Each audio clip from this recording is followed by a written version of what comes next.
this passion, and it's burning deep inside of me. Hello guys, what's up? As here once again.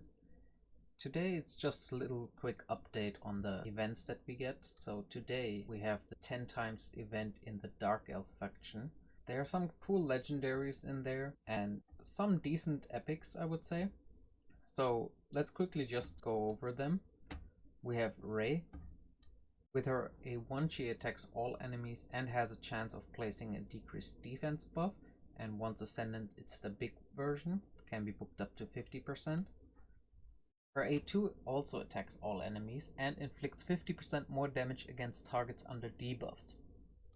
Lastly, her A3, again an all enemy attack, removes all buffs and has a 50% chance of placing a freeze for 1 turn.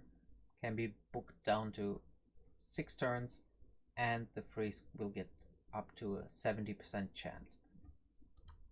She also has a speed aura in dungeons and okayish base stats. Definitely a really good champion. She will help you in most of the dungeons, and I've also seen her used in arena quite a lot because she deals insane damage with her A2. You just need defense down and attack down with, for example, Stag Knight, Madame Cerise or similar champions, and her A3 for the remove all buffs. Pretty great champion. Foley attacks one enemy 4 times, has a 20% chance of decreased defense buff for 2 turns, goes up to 25, so pretty high chance. His A2 attacks 4 times at random. Each hit has a 35% chance of placing a leech buff for 2 turns. Pretty nice, and can be booked up to 45 and on a 3-turn cooldown.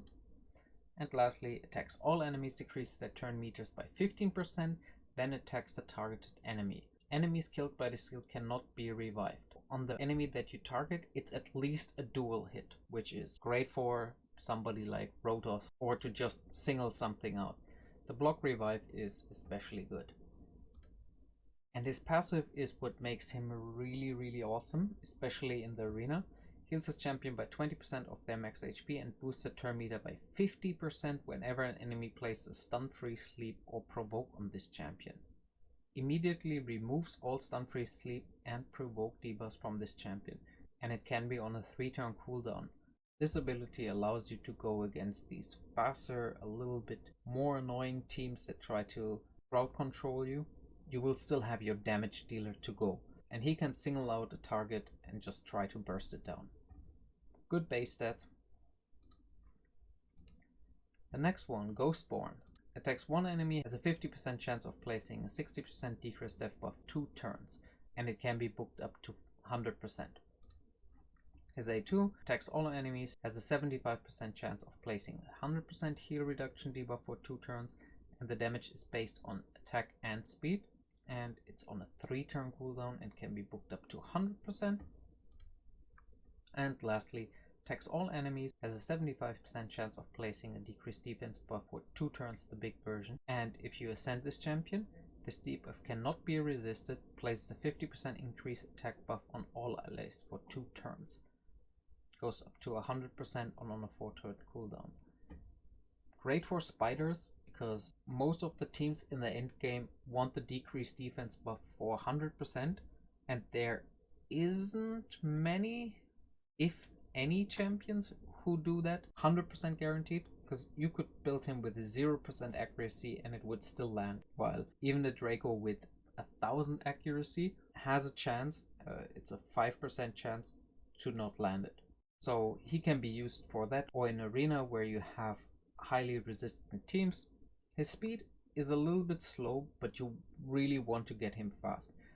I think you might be able to ignore almost anything besides speed on him just to get the first jump on the enemy. He also has an aura that increases the accuracy in faction crits by 65.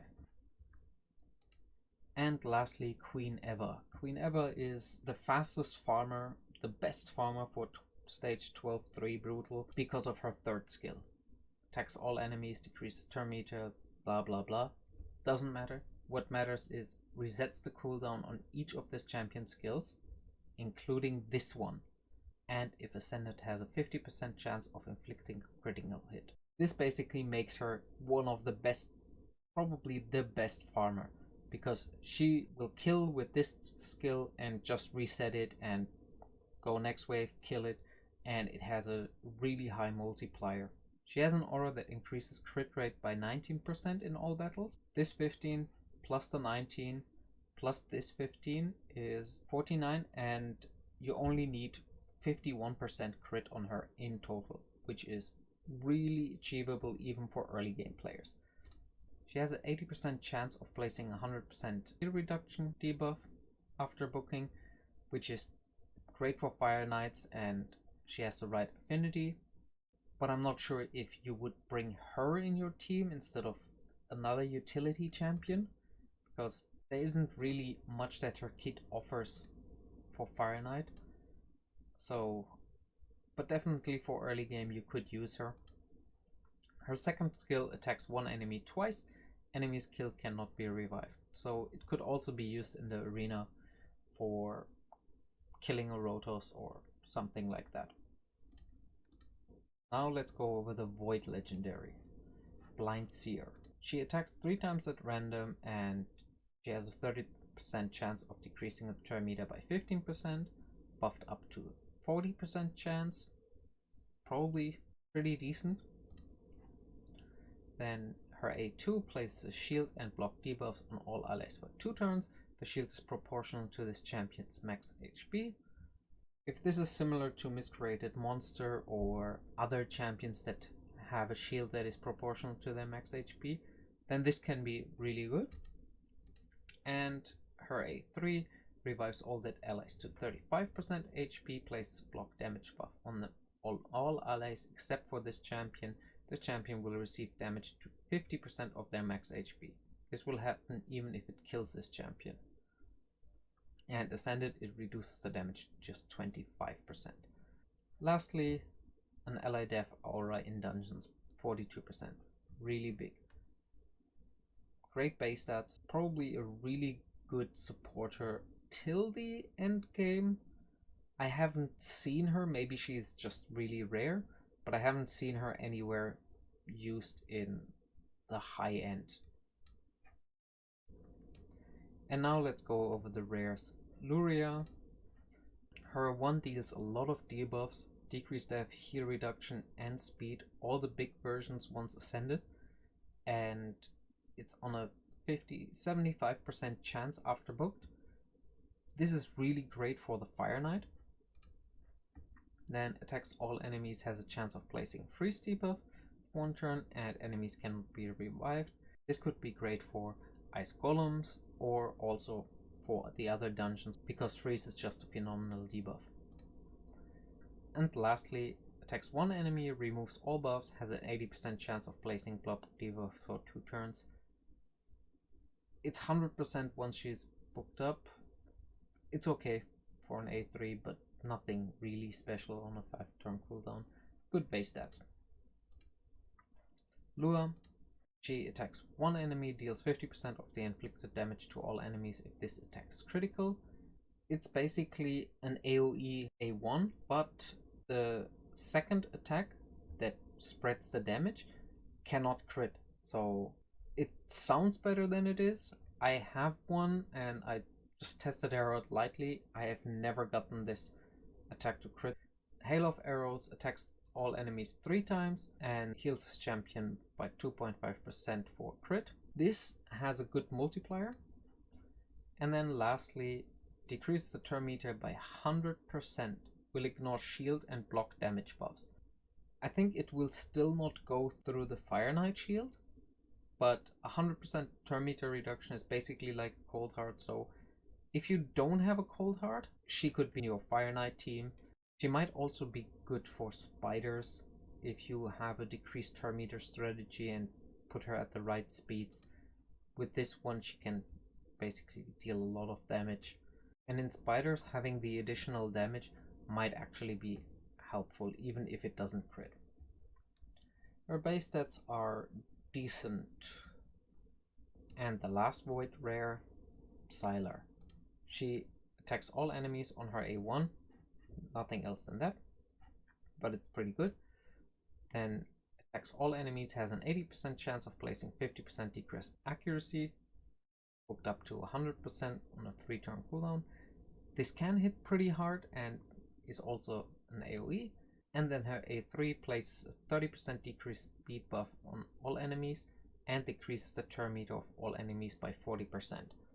She can be pretty good on spiders. You can get it down to a 4-turn cooldown, you just pump her up with speed and she will reduce the turn meter. Probably also great for Fire Knights, and her AoEs make her perfect for a stun set. Like these two AoEs. And the decreased accuracy would also help in spiders, so the spiderlings don't poison your champions all the time.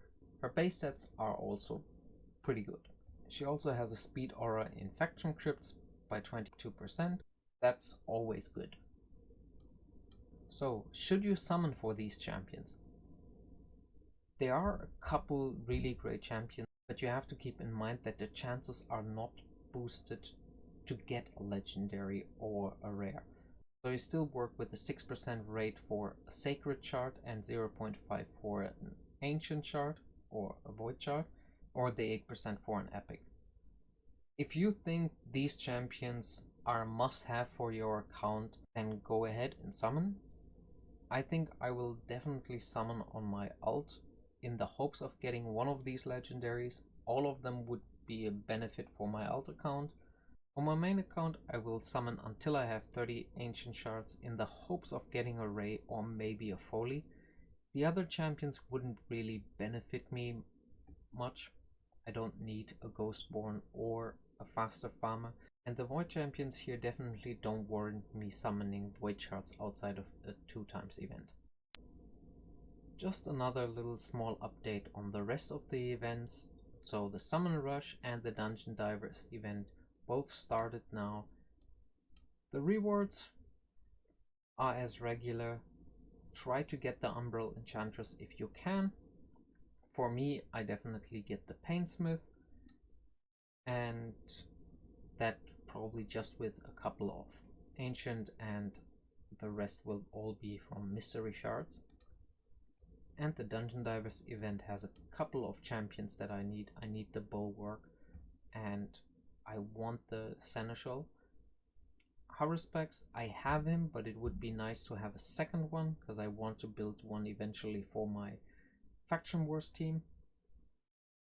I should be able to reach at least the Haruspex, and I try to go for the Seneschal, so a lot of dungeon farming for me, yeah. That's already it. I hope you enjoyed the quick update video, and if you liked it, please consider subscribing. Until then, peace out. Passion.